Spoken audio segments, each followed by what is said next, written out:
नमस्कार दोस्तों, मेरा नाम है रजनीश। स्वागत करता हूं आपका हमारे YouTube channel connecting India exam solution में। दोस्तों, connecting India exam solution India का ऐसा प्लेटफॉर्म है जो आपको एक्सपोर्ट इंपोर्ट से रिलेटेड सारी जानकारी डिटेल में बताता है, आपको समझाता है इंडिया से एक्सपोर्ट कैसे करें, इंडिया में इंपोर्ट कैसे करें, उसका प्रोसीजर क्या है, क्या क्या डॉक्यूमेंट आपको बनाने हैं, किस तरीके से मार्केटिंग करके बायर फाइंड आपको करना है। तो इन सारी चीज़ों के बारे में जानकारी जो है आपको डिटेल में हमारे इस YouTube चैनल के माध्यम से प्रोवाइड कराई जाती है। तो इसी के साथ मैं आपसे रिक्वेस्ट करूंगा कि आप हमारे YouTube चैनल को सब्सक्राइब करें, बेल आइकन को प्रेस करें ताकि आपको हमारे आगे आने वाले वीडियोस के नोटिफिकेशन मिलते रहें। दोस्तों, वीडियो में बढ़ते आगे बात कर लेते हैं आज के टॉपिक की कि अगर आप इंडिया से एक्सपोर्ट करने जा रहे हैं और प्रोडक्ट को लेकर आपको कंफ्यूजन है तो आज सारा कंफ्यूजन इस वीडियो में दूर हो जाएगा। How to select the product for export, या किस तरीके से एक प्रोडक्ट को सेलेक्ट करके आप एक्सपोर्ट कर सकते हैं, प्रोडक्ट सिलेक्शन के टाइम पे क्या क्या चीजें ध्यान में रखनी है और क्या प्रोडक्ट अभी फॉरेन मार्केट में ट्रेंड कर रहे हैं, उन सब प्रोडक्ट्स के बारे में आपको इस वीडियो के माध्यम से जानकारी दी जाएगी। तो दोस्तों, चलिए वीडियो को शुरू करते हैं।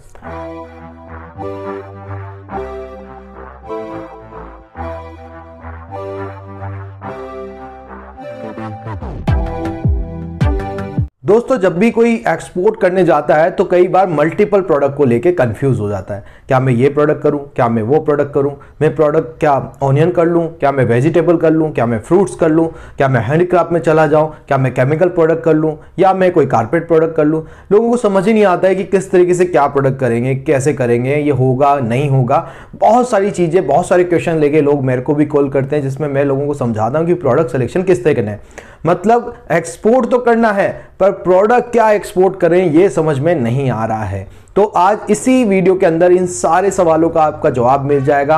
आप वीडियो को एंड तक देखें जिससे आपको कंप्लीटली समझ में आ जाएगा कि किस तरीके से एक प्रोडक्ट सिलेक्शन किया जाता है, या आप जब भी एक्सपोर्ट करने की सोचते हैं तो किस तरीके से प्रोडक्ट को डेवलप भी किया जाता है। भाई, प्रोडक्ट सिलेक्शन हो जाता है तो कई बार प्रोडक्ट को डेवलप करना पड़ता है। जैसे उसकी पैकेजिंग को लेकर ध्यान में रखना है कि किस तरीके की पैकेजिंग जाएगी, किस तरीके से कस्टमाइज कर सकते हैं उस प्रोडक्ट को। तो बहुत सारी चीजें जब भी प्रोडक्ट सेलेक्ट किया जाए तो बहुत सारी चीज़ों को ध्यान में रख के करना चाहिए। तो दोस्तों, सबसे पहले मैं आपको बता दूं कि जब भी आप कोई प्रोडक्ट सिलेक्शन करते हैं तो मैं ये नहीं कहता कि आप कहीं बाहर का प्रोडक्ट नहीं कर सकते हैं या कोई दूसरा प्रोडक्ट नहीं कर सकते हैं। प्रोडक्ट हम सब कर सकते हैं, बट जनरली अगर आपको कंफ्यूजन ना हो तो उस कंफ्यूजन से बचने के लिए सिंपली वो प्रोडक्ट सबसे पहले हमें देखना है जिसमें आपकी नॉलेज हो। मतलब वो प्रोडक्ट आपके नियर बाय बनता हो, आपके नियर बाय निकलता हो। आप जिस सिटी में है, जिस गांव में है, जिस शहर में है, पहले वहीं पे आप उस प्रोडक्ट को तलाश करें कि हमारे आसपास से क्या प्रोडक्ट हो रहा है और ये क्या प्रोडक्ट एक्सपोर्ट किया जा सकता है। आप बैठे हैं ऐसी सिटी के अंदर जहां पे चावल बहुत अच्छा हो रहा है, राइस बहुत अच्छा हो रहा है, और आप जाके ऑनियन जाके नासिक में से उठा के एक्सपोर्ट कर रहे हैं, उस पर दिमाग लगाने दौड़ रहे हैं, जबकि आपके पास घर में ही बहुत अच्छा प्रोडक्ट है। तो आपको यही ज्यादा कंफ्यूजन आदमी के दिमाग में आ जाता है। कोई ये समझाने वाला नहीं होता है, बताने वाला नहीं होता है कि प्रोडक्ट सिलेक्शन किस तरीके से किया जाए, प्रोडक्ट को सेलेक्ट करते समय किन चीजों का ध्यान में रखा जाए। तो मैं सबसे पहले रिकमेंड करता हूं कि आप पहले नियर बाय प्रोडक्ट को देखें कि हमारे आसपास में कौन से प्रोडक्ट हो रहे हैं, कौन से प्रोडक्ट निकल रहे हैं। अगर आप गांव से हैं तो आप देखो बायो फर्टिलाइजर्स कर सकते हैं। आप गांव से हैं तो साथ में आप फर्टिलाइजर के साथ में आप क्रॉप, कोई भी आप जो अच्छी क्रॉप आपके यहाँ निकलती है उसको आप एक्सपोर्ट कर सकते हैं। आप अभी बीकानेर से देखिए, कल भी न्यूज़पेपर में आर्टिकल आया कि मूंगफली का बहुत अच्छा एक्सपोर्ट वहां से हो रहा है। करीब 500 से ज्यादा कंटेनर ईयरली बेसिस पे वहां से एक्सपोर्ट हो जाते हैं। तो आप किसी भी गांव में, बीकानेर के अंदर ही नहीं कर रहा, उसके आसपास के जो गांव है वहां पे भी मूंगफली होती है, तो वो प्रोडक्ट वहां से लेके एक्सपोर्ट किया जा रहा है। तो आप ये देखें कि कहां पे आपके किस गांव के अंदर आप हैं। कोई दलहनी फसल अच्छी हो रही है, कोई एग्रो कमोडिटी आपके यहाँ अच्छी जा रही है, फ्रूट्स एंड वेजिटेबल आपके यहाँ अच्छे हो रहे हैं, या आपको डेयरी प्रोडक्ट आप जो है भाई गांव में है तो बहुत सारे डेयरी प्रोडक्ट भी निकलते हैं, वो भी आप कर सकते हैं। एनिमल प्रोडक्ट आप कर सकते हैं। तो आप यहां देखें कि हमारे यहाँ ऐसा क्या हो रहा है, या कोई हैंडीक्राफ्ट प्रोडक्ट आपके यहाँ पे बन रहा है। तो सबसे पहले जो प्रोडक्ट ट्रैक किया जाए वो नियर बाय प्रोडक्ट से किया जाए, ठीक है। तो ताकि हमारे आसपास ही वो प्रोडक्ट हो और उसको ही हम आगे डेवलप करें, एक्सपोर्ट करने की कोशिश करें। देखिए दोस्तों, कोई भी प्रोडक्ट आपके आसपास का, इसका मतलब ये नहीं है उसकी मार्जिन कम हो जाएगा, प्राइस कम हो जाएगा, ऐसा कुछ नहीं है। आपको सिर्फ मार्केट टारगेट करना होता है, जो एक बेस्ट मार्केट आप टारगेट करके उस प्रोडक्ट को वहां पे सेल कर सकते हैं। तो आपको सिंपली क्या करना है, पहले नियर बाई लोकेशन के अंदर ट्रैक करना है। फिर उसके बाद आपको ये देखना है कि अगर आप मान लीजिए ऐसे भी नहीं कर पा रहे हैं तो आप देखिए कि आपको किस प्रोडक्ट की नॉलेज है। अब आप आते हैं कि इंजीनियरिंग बैकग्राउंड से, आपको इंजीनियरिंग इक्विपमेंट की बहुत अच्छी नॉलेज है, या आप फार्मास्यूटिकल बैकग्राउंड से आते हैं, आपको फार्मास्यूटिकल प्रोडक्ट की बहुत अच्छी नॉलेज है। एग्रीकल्चर बैकग्राउंड से आते हैं जिसमें आपको उनके सीड्स, एग्रीकल्चर सीड्स भी बहुत अच्छा एक्सपोर्ट होता है इंडिया से, तो उसकी अच्छी खासी नॉलेज है। आपको कौन सी सीजन में कौन सी क्रॉप उग सकती है, कैसे उग सकती है, कौन से टेम्परेचर पे कौन सी क्रॉप को उगाया जा सकता है, उसकी क्या प्रोसेस है, तो सीड को आप एक्सपोर्ट कर सकते हैं। तो अगर आपका बैकग्राउंड है एग्रीकल्चर का और आप जा रहे हैं इंजीनियरिंग प्रोडक्ट की ओर, आपका बैकग्राउंड है इंजीनियरिंग प्रोडक्ट का, आप जा रहे हैं एग्रीकल्चर प्रोडक्ट की ओर, तो मेरा मानना यह है कि भाई आप पहले अपने बैकग्राउंड को ट्रैक करें कि देखो सबसे इंपॉर्टेंट रोल है जो है प्रोडक्ट का है। अगर प्रोडक्ट के बारे में पता है तो ऑलमोस्ट 50% आपका काम हो गया कि आप उसको एक्सपोर्ट कर पाएंगे।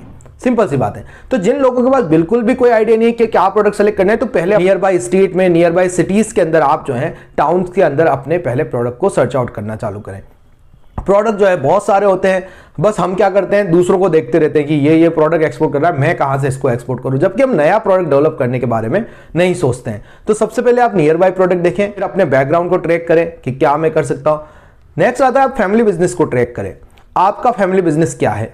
किसी के फादर जो है कपड़े की दुकान लगाते हैं, उनको कपड़े के बारे में बहुत अच्छी नॉलेज है, रेडीमेड गारमेंट्स की बहुत अच्छी नॉलेज है, और उनका लड़का जो है आलू प्याज का एक्सपोर्ट कर रहा है या आलू प्याज का एक्सपोर्ट के बारे में सोच रहा है। तो भाई आपके पास घर में एक अच्छा खासा पूरा एक्सपीरियंस है, आपके फादर का है, किसी का भी है, तो आपकी फैमिली बिजनेस है तो उसको आप कर सकते हैं। आपका family business James and jewellery का है तो आप आर्टिफिशियल ज्वेलरी वगैरह, जो आपका गोल्ड ज्वेलरी है, सिल्वर ज्वेलरी है, वो आप कर सकते हैं। तो आप अपने फैमिली बैकग्राउंड को भी ट्रैक करना चालू करें, या आप अपने अंकल्स को देखें या किसी और आपके दूर का कोई रिलेटिव है उसकी किस चीज की फैक्ट्री है, ताकि क्या होता है कि प्रोडक्ट की नॉलेज लेना ईजी हो जाता है। देखो एक्सपोर्ट में क्या होता है, प्रोडक्ट सबके पास होता है पर प्रोडक्ट की नॉलेज नहीं होती है। मतलब प्रोडक्ट दिख जाता है, हाँ भाई आलू कर सकते हैं, प्याज कर सकते हैं, हाँ भाई पता है कारपेट कर सकते हैं, कपड़ा कर सकते हैं, पर उस प्रोडक्ट की भी तो नॉलेज होनी चाहिए ना कि कपड़ा किस तरीके का एक्सपोर्ट होता है, कौन कौन से थ्रेड उसमें यूज होते हैं। बेडशीट में भी बहुत सारी क्वालिटी, जैसे बेडशीट एक्सपोर्ट होता है तो वो भी समझ में आना चाहिए। स्टोन में बहुत सारी क्वालिटी है, स्टोन में कौन सा प्रोडक्ट जाएगा, कौन सा प्रोडक्ट एक्सपोर्ट होगा, वो समझ में आना चाहिए।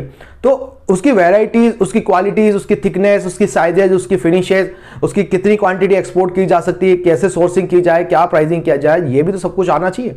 तो आपको अपने फैमिली बैकग्राउंड को ट्रैक करें। कोई अंकल की कोई फैक्ट्री है, कोई दूर के रिश्तेदार की कोई फैक्ट्री है जो कोई भी काम इस तरीके का कर रहे हैं जिससे आप मटेरियल लेके एक्सपोर्ट कर सकते हैं।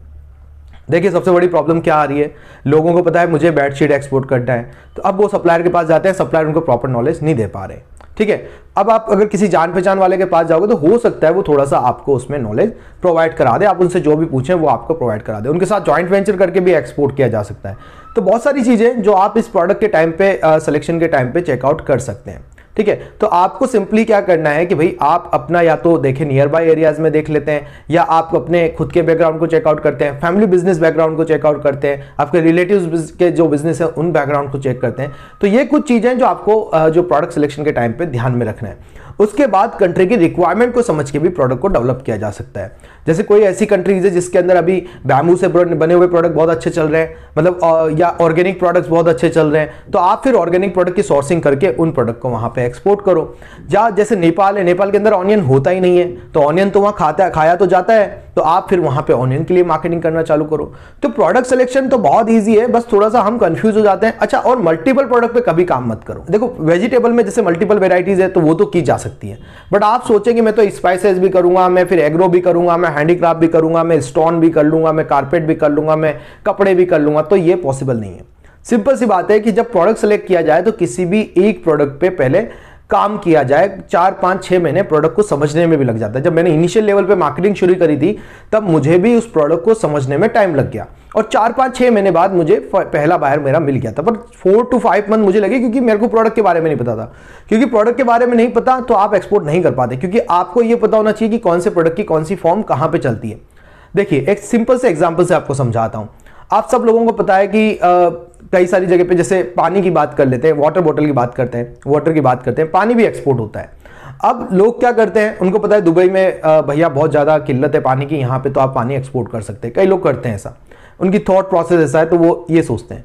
तो अभी उसमें क्या होता है कि दुबई के अंदर जो वाटर बॉटल आप करेंगे, अब आपको लगेगा कि यार 5-5 लीटर की बोतल्स कर दो एक साथ ही, 10-10 लीटर के कैन की मार्केटिंग करने लग जाओ, तो कोई भी आपको वहां रिप्लाई नहीं करेगा। वहां बोतल चलती है 500 ml की, पानी तो सब जगह बिक रहा है, पर पैकेजिंग वहां अलग है। 500 ml की बोतल को एक बार में आदमी पी सकता है और बोतल को फेंक सकता है। मतलब पानी, अगर 1 लीटर की बोतल किसी को आप जाओगे मार्केटिंग करने, तो आधा ही पानी पी पाएगा, आधा पानी उसका गर्म हो जाएगा, फेंक देगा, वो उसको यूज ही नहीं करेगा, तो वो उस बोतल का यूज ही नहीं है। तो पैकेजिंग को भी समझना पड़ेगा, कंट्री की रिक्वायरमेंट, स्पेसिफिक रिक्वायरमेंट को समझना पड़ेगा कि किस तरीके से क्या प्रोडक्ट की किस कंट्री में डिमांड है, और उसके बाद उस प्रोडक्ट को वहां पे एक्सपोर्ट किया जाए। जैसे हम स्टोन की मार्केटिंग करते हैं, हमें पता है कि स्टोन यूके जाता है, इटली जाता है, बेल्जियम जाता है, फ्रांस जाता है, जापान जाता है, ऑस्ट्रेलिया जाता है, यूएसए जाता है, कनाडा जाता है, सब जगह हमारा प्रोडक्ट जाता है। बट हर जगह की एक अलग रिक्वायरमेंट है, हर जगह की साइजेस अलग चलती है, फिनिशेज अलग चलती है, थिकनेस अलग चलती है, हर कंट्री का एक अलग पैटर्न है, बाइंग हैबिट सबकी अलग है। तो आप अगर बाइंग हैबिट को समझ जाएंगे तो प्रोडक्ट सिलेक्शंस में और इजी हो जाएगा और प्रोडक्ट की मार्केटिंग में भी आपके लिए बहुत इजी हो जाएगा। तो आप उस कंट्री की स्पेसिफिक रिक्वायरमेंट को समझ के भी अपने प्रोडक्ट की मार्केटिंग वहां पे करें, जिससे आपको बहुत इजीली जो है बायर आपको मिल जाएगा और आप जो प्रोडक्ट जो बायर ले रहा है उसी प्रोडक्ट की मार्केटिंग करना वहां पे चालू करें। तो कभी भी मल्टीपल प्रोडक्ट में ना जाएं, इनिशियल लेवल पे आप 1-2 प्रोडक्ट आप कर लें, या जैसे आप वेजिटेबल कर रहे हैं तो वेजिटेबल से रिलेटेड आप प्रोडक्ट कर रहे हैं, पूरा एग्रो प्रोडक्ट आप ले सकते हैं थोड़ा सा उसमें। बट आप ऐसा नहीं कि मल्टीपल अलग अलग कैटेगरी के अंदर आप जो है चाहते हैं कि मैं सबका एक्सपोर्ट कर लूं, और आप जो अब कंफ्यूज हो रहे हैं कि मैं क्या प्रोडक्ट एक्सपोर्ट करूं, मतलब आपको समझ में ही नहीं आ रहा है कि अब मैं कैसे करूं, क्या करूं। तो प्रोडक्ट सिलेक्शन बहुत इंपॉर्टेंट रोल प्ले करता है। प्रोडक्ट एक ऐसा प्रोडक्ट होना चाहिए जो नियर बाय प्रोडक्ट हो, प्रोडक्ट की कॉस्टिंग जो है आपको पता होना चाहिए, और नॉन पेरिशेबल आइटम में सबसे पहले आप जाएं। अगर कोई भी पर्सन अगर नया बिजनेस स्टार्ट करने जा रहा है तो नॉन पेरिशेबल आइटम में जाए। अगर पेरिशेबल आइटम में जाएंगे खराब होने के चांसेस ज्यादा होते हैं, तो उसमें थोड़ी सी रिस्क आपके लिए नए एक्सपोर्टर के लिए बढ़ जाती है। तो इनिशियल लेवल पे कोशिश करें आप कि नॉन पेरिशेबल आइटम में जाएं। बहुत सारे प्रोडक्ट है दोस्तों, हैंडीक्राफ्ट हो गया है, या आप मार्बेगनेट कर सकते हैं, सैंड स्टोन आप कर सकते हैं, उसके अलावा कारपेट कर सकते हैं, जेम्स एंड ज्वेलरी कर सकते हैं। बहुत सारे प्रोडक्ट है जो नॉन पेरिशेबल प्रोडक्ट है, उनके आप एक्सपोर्ट आराम से कर सकते हैं। या प्रोडक्ट को कस्टमाइज करना चालू करें, उससे कोई न्यू प्रोडक्ट ऐसा डेवलप करें जो मार्केट में चल सकता है। जैसे कई लोग ऑनियन बोलते हैं कि ऑनियन एक्सपोर्ट करते हैं, पर कई लोग ऑनियन का ऑयल एक्सपोर्ट कर रहे हैं, कई लोग ऑनियन के फ्लैक्स एक्सपोर्ट कर रहे हैं, ऑनियन का पाउडर एक्सपोर्ट कर रहे हैं, कई लोग पूरा जैगरी एक्सपोर्ट करते हैं, बट कई लोग जैगरी का पाउडर एक्सपोर्ट कर रहे हैं। तो आप उस यूनिक प्रोडक्ट्स को भी क्या क्या फॉर्म में आप बना सकते हैं, किस किस तरीके से डेवलप कर सकते हैं, वो भी आप कर सकते हैं। सोप सब एक्सपोर्ट कर रहे हैं, नहाने के साबुन सब जगह एक्सपोर्ट हो रहा है, पर कई लोग उसको ऑर्गेनिकली कर रहे हैं। हैंडमेड सोप का मार्केट डिमांड बहुत अच्छा बढ़ गया है, अभी फॉरेन कंट्रीज के अंदर बहुत अच्छी डिमांड आने लगी है। कोल्ड प्रेसेस सोप होते हैं, हॉट प्रोसेस होते हैं, तो कोल्ड प्रेसेस का काफी सारा डिमांड आने लगा है। हाथ से बने सोप का डिमांड आने लगा है काफी सारी जगह पे। तो बहुत सारी चीजें दोस्तों जो समझ के काम किया जा सकता है। प्रोडक्ट सिलेक्शन में प्रोडक्ट को नियर बाय प्रोडक्ट में टारगेट करना चाहिए, प्रोडक्ट की प्राइसिंग कम हो इनिशियल लेवल पे उस पर वर्कआउट करना चाहिए, या आप जो है प्रोडक्ट की कोई यूनिक अगर कोई एक्स्ट्रा आप कुछ बना सकते हैं उस प्रोडक्ट पे, तो उस पर आप काम करें, यूएसपी पे काम करें। उसके बाद आप जो है आप प्रोडक्ट को जो है अच्छे से फॉरेन मार्केट के अंदर जो है उतार सकते हैं और प्रोडक्ट की मार्केटिंग कर सकते हैं। तो कंफ्यूज होने की कोई जरूरत नहीं है। पहले एक प्रोडक्ट प्रॉपर तरीके से सेलेक्ट करें, स्टेप बाय स्टेप सेलेक्ट करें कि मैं कहां से इस प्रोडक्ट की नॉलेज ले सकता हूं, कहां से इस प्रोडक्ट को कर सकता हूं। अब आपने प्रोडक्ट सेलेक्ट कर लिया कोई भी जेम्स एंड ज्वेलरी, अब आप उसकी नॉलेज लेने घूम रहे हैं और लोग बाग आपको कुछ बता ही नहीं रहे। तो ऐसा प्रोडक्ट सेलेक्ट करके भी क्या करना है, प्रोडक्ट वही सेलेक्ट किया जाए जिसकी नॉलेज ली जा सकती हो, समझा जा सकता हो, प्रोडक्ट के बारे में पूरी जानकारी ली जा सकती हो, उसकी पैकेजिंग के बारे में, प्राइसिंग के बारे में, तब जाके आप इंटरनेशनल मार्केट में प्रोडक्ट को एक्सपोर्ट कर सकते हैं। तो ये तो मैंने कुछ चीजें आपको बताई दोस्तों कि क्या प्रोडक्ट किस तरीके से सेलेक्ट करके आप इंटरनेशनल मार्केट में एक्सपोर्ट कर सकते हैं। अपनी ब्रांडिंग करें, ट्रेडमार्क करें, जो भी आप चाहें करें, बट इंटरनेशनल मार्केट में प्रोडक्ट सिलेक्शन के टाइम पे थोड़ा सा आपको ध्यान रखना पड़ेगा। अब मैं आपको बताने जा रहा हूं कुछ ऐसे एडवांस लेवल प्रोडक्ट जो ऑलरेडी फॉरेन मार्केट के अंदर डिमांड में है, तो उन प्रोडक्ट के बारे में मैं आपको बता देता हूं। देखिए सबसे ज्यादा जो प्रोडक्ट फॉरेन मार्केट में डिमांड में है, मोस्ट डिमांडिंग प्रोडक्ट जो है आपके, वो है आपके पेट्रोलियम प्रोडक्ट, फिर फार्मास्यूटिकल प्रोडक्ट आप कर सकते हैं, एग्रो प्रोडक्ट आपके काफी डिमांड में है, हैंडीक्राफ्ट प्रोडक्ट आपके काफी डिमांड में है, ऑर्गेनिक प्रोडक्ट का आप एक्सपोर्ट जो है कर सकते हैं बहुत आसानी से। बहुत सारी कंट्रीज में इसकी डिमांड अच्छी खासी निकल के आती है। इंडियन स्पाइसेस की बहुत अच्छी डिमांड है फॉरेन कंट्रीज के अंदर, इंडियन कारपेट की डिमांड है बहुत अच्छी, इंडियन ब्रास हैंडीक्राफ्ट की डिमांड है फॉरेन मार्केट के अंदर, इंडियन बेडशीट की डिमांड है, इंडियन जेम्स एंड ज्वेलरी की डिमांड है।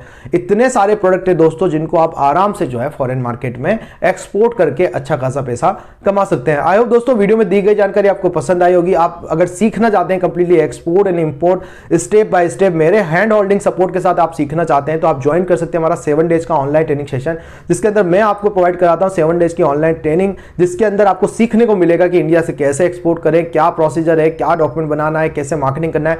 लाइव बायर फाइंडिंग करके आपको दिखाया जाएगा कि बायर ढूंढना कैसे, किस तरीके से मार्केटिंग करके बायर आपको मिलता है। तो इन सारी चीजों के बारे में जानकारी जो है आपको हमारी 7 डेज ऑनलाइन ट्रेनिंग में प्रोवाइड कराई जाती है, या आप 3 दिन की ऑफलाइन ट्रेनिंग भी कोटा राजस्थान में आके भी कर सकते हैं। आप फॉलो कर सकते हैं हमें सोशल मीडिया पे, जिसके लिंक भी आपको डिस्क्रिप्शन में मिल जाएंगे। मिलते हैं हमारे नेक्स्ट वीडियो में। Thank you very much.